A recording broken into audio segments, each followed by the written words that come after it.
Friend. তো এখন ready হয়ে নিয়েছি আর এখন যাচ্ছি আমি, মা, কাকিমা মিলে বাজারে।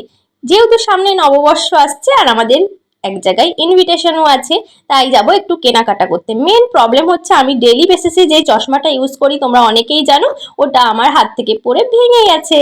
তো আমি বাজারে যাচ্ছি আর গেট পড়বে না, এটা তো হতে পারে না। তোমাদের আগে যে কটা ভিডিও শেয়ার করেছি বাজারে যাওয়ার, জানোই গেট পড়ে। কি আর বলবো নতুন করে। আর বাজার যেহেতু আমাদের বাড়ির খুব কাছেই, চলে আসলাম দেখতে দেখতে এই বাজারে।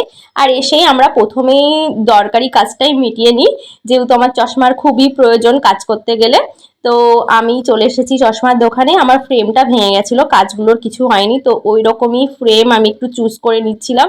ফাইনালি এটা আমাকে মা কাকিমা দুজনাই বলছিল এটা বেশ ভালো লাগছে, তো এটাই আমি নিয়ে নিলাম। আর সঙ্গে সঙ্গে কিন্তু গ্লাসটাও সেট করে দিয়েছে।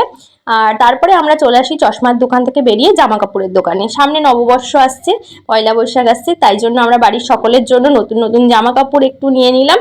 আমাদের মাহি বুড়ির জন্য বিশেষ করে নিতে হবে জামা কাপড়, তো ওর জন্য আমরা জামা কাপড় নিয়ে নিলাম। যা যা প্রয়োজনীয় জিনিস সবকিছু কেনাকাটা আমাদের হয়ে গেছে। চলে যাব আমরা বাড়ি। বাজারে কিন্তু সেইভাবে ভিড় ছিল না, পয়লা বৈশাখ সামনে, তো পরে হতেও পারে, এখনো সময় আছে। তো ভিডিওটা কেমন লাগলো তোমরা অবশ্যই কমেন্ট বক্সে জানিও। বাই।